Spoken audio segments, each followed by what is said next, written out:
नमस्कार क्रिकेट प्रेमींनो, मित्रमैत्रिणींनो, कसे आहात तुम्ही सगळे। चौथ्या दिवशीचा खेळ हा चांगला राहिलाय, पण तरी थोडीशी तक्रार माझी भारतीय संघाबद्दल आहे। काय तक्रार आहे? फलंदाजांबद्दल आहे का गोलंदाजांबद्दल आहे? तुम्हाला लवकरच सांगणार आहे, तेव्हा अजिबात कुठेही जाऊ नका। बघत राहा तुमचा आवडता कार्यक्रम सुनंदन लेले क्रिकेट अँड बियॉन्ड। पावसाने पहिली गोष्ट म्हणजे कृपा केली। या सामन्यावरती आतापर्यंत 4 दिवसाच्या खेळामध्ये व्यत्यय आला, परंतु तो त्रासदायक व्यत्यय नव्हता, म्हणून पावसाने कृपा केली असं मी म्हणतोय। चौथ्या दिवशीचा खेळ चालू होत असताना भारतीय फलंदाज आपल्या हातात असलेली आघाडी अजून किती वाढवतात आणि कशी वाढवतात याची थोडी उत्सुकता होतीये। आणि जी माझी नाराजी आहे ती याच्याबद्दलच आहे की भारतीय फलंदाजांनी आघाडी वाढवली पण कडक बॅटिंग केली नाही। बघायला गेलं तर या खेळपट्टीवरती फलंदाजी करणं अशक्य नाहीये, परंतु काही जागा अशा आहेत की जिथनं बॉल वळतोय। श्रीलंकेच्या दोन्ही स्पिनरनी खूप सुरेख बॉलिंग केली, पकडून ठेवलं होतं भारतीय फलंदाजांना, आणि हवेतून फटका मारत असताना पहिल्या इनिंग मध्ये काही फलंदाजांनी विकेट गमावली, दुसऱ्या इनिंग मध्ये काही फलंदाजांनी विकेट गमावली। आणि ह्याच्यामध्ये मला असं वाटतं की संयम ह्याची कमतरता होती, आणि त्याचबरोबर स्पिनर्सना कसं खेळायचं, कुठं मारायचं याची थोडीशी द्विधा मनस्थिती भारतीय फलंदाजांची झालेली दिसली। त्यामुळे मी म्हणेन की जर तुम्ही धावफलकावरती नजर टाकली तर के.एल. राहुलनी थोडीशी बरी बॅटिंग केली, त्याच्यानंतर पडिक्कलनी चांगली चमक दाखवली, आणि ऋषभ पंतनी अर्धशतक करताना चित्र विचित्र पद्धतीने फटके मारले, परंतु तो विश्वासाने खेळत होता। या तिघांचा अपवाद सोडला तर संपूर्ण धावफलक हा एकेरी आकड्यातला आपल्याला दिसतोय।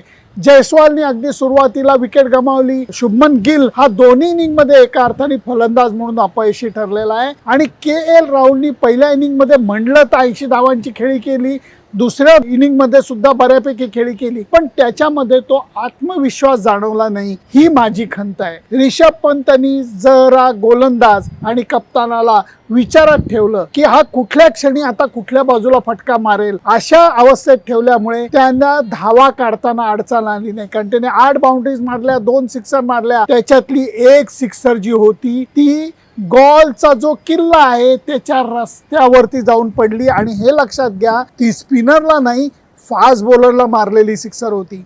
म्हणून भारतीय संघाचा डाव जरी गुंडाळण्यामध्ये श्रीलंकन गोलंदाजांना यश आलं तरी सामना त्यांच्यापासून दूर गेलेला होता। आखूड टप्प्याचा मारा त्यांनी प्रभावी केला।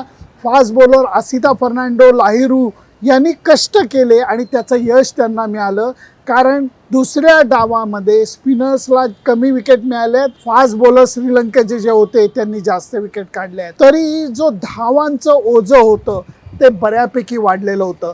372 धावा विजयासाठी चौथ्या डावामध्ये वळणाऱ्या विकेटवरती काढणं, भिंगरी विकेट नाहीये गॉलचं, मी पहिल्यांदाच सांगतो भिंगरी विकेट नाहीये, परंतु गोलंदाजांना थोडी मदत नक्कीच मिळते, आणि भारतीय फिरकी गोलंदाजांमध्ये तेवढा दम नक्की आहे समोरच्या फलंदाजांच्या मनामध्ये शंका निर्माण करण्याचा। जेव्हा श्रीलंकेचा दुसरा डाव चालू झाला तेव्हा परत त्यांची अडखळती सुरुवातीला त्यांनी थोडा बचाव केला, पण नंतर त्यांच्या फलंदाजांना ना ते तंत्र सापडत होतं ना दडपणाचं ओझं झेपत होतं, आणि याच्यामध्ये त्यांच्या विकेट गेलेल्या आपल्याला दिसलेल्या आहेत। भारतीय क्षेत्ररक्षकांनी चांगले झेल काही पकडलेले आहेत, पण याच्यातला ज्युरेलनी जो उडाराचा झेल पकडला मानव सुतारच्या बॉलिंग वरती, तो जरा मला विवादास्पद वाटला, कारण त्याची बोट जरी बॉलच्या खाली होती झेल पकडत असताना, तरी तो बॉल उचलत असताना एक क्षण तो बॉल जमिनीला टेकल्यासारखा वाटत होता। त्यामुळे थर्ड अंपायरच्या कडे जरी हा निर्णय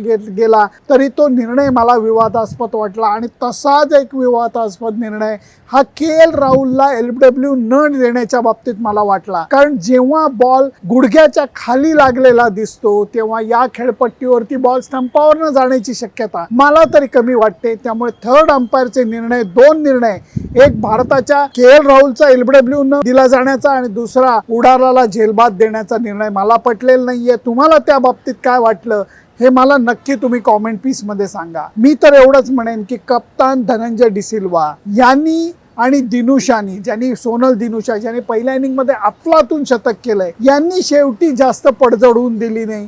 म्हणून चौथ्या दिवशीच्या खेळाला जरा तरी रूप आलं. वाईट वाटलं दिनेश चंडीमलचं, कारण बाउंड्री अडवण्याच्या प्रयत्नामध्ये त्याला डोक्याला मार लागला आणि त्याला कन्कशन सबस्टिट्यूट म्हणून बंधारा सूर्या बंधाराला घेण्यात आलं आणि त्याची सुद्धा विकेट गेलेली आहे. म्हणून मी म्हणेन की श्रीलंकन संघ आता चांगलाच अडचणीत सापडलेला आहे. भारतीय संघाला उरलेले फलंदाज बाद करून गॉल कसोटी सामन्यापासून रोखणं हे त्यांना खूप अवघड जाणार आहे. अर्थात पहिल्या इनिंग मध्ये जर का तुम्ही पाहिलं तर दिनुशा आणि डिक्वेलानी जबरदस्त लढत दिलेली होती. तीच लढत दुसऱ्या इनिंग मध्ये 5व्या दिवशी हे किती वेळ देतात हे बघणं मजेदार ठरणार आहे. दिनुशाचा खेळ मला आवडायला लागलेला आहे. पहिल्या इनिंग मधल्या शतकामुळे नाहीये, तो ज्या पद्धतीने समोरच्या गोलंदाज आणि त्या समोरच्या टीमच्या कॅप्टनच्या मनामध्ये शंका निर्माण करतो.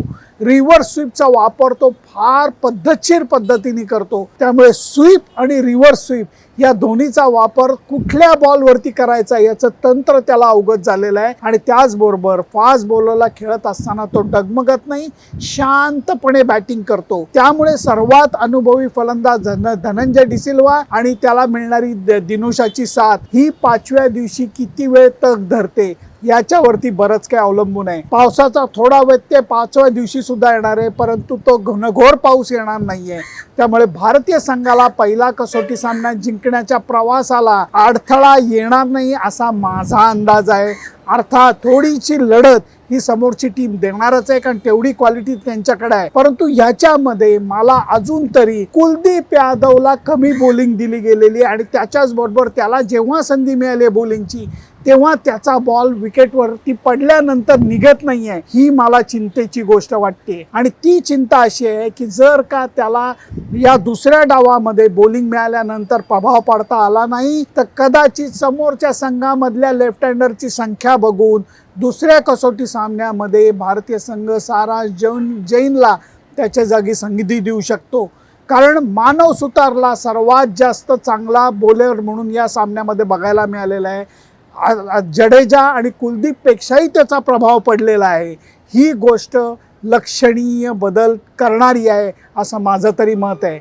म्हणून 5व्या दिवशीच्या खेळामध्ये सामना किती लांबतो, श्रीलंकन फलंदाज किती लढत देतात आणि भारतीय संघ अडचणीतनं मार्ग काढून विजयाचा प्रवास कसा करतो हे बघण्यासाठी मी मैदानावरती परत एकदा नव्या उत्साहाने येणार आहे. तुमचं मत काय या चौथ्या दिवशीच्या खेळाबद्दल?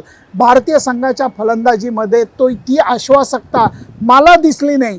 तुमचं त्याच्याबद्दल मत काय आहे? त्याचबरोबर जे 2 थर्ड अंपायरचे निर्णय होते त्याच्याबद्दल मी भाष्य केलं, त्याच्याबाबत तुमचं म्हणणं काय मला नक्की कळवा. फक्त त्याच्याकरता माझं फेसबुक पेज, इंस्टाग्राम अकाउंट आणि यूट्यूब चॅनल लाईक, शेअर आणि सबस्क्राईब करायला विसरू नका. एकदा शेवटचं तुम्हाला हे गॉलचं दृश्य दाखवतो, कारण मला दरवेळेला याचा आनंद मिळतोय. तुम्ही थोडासा घ्या. Bye bye.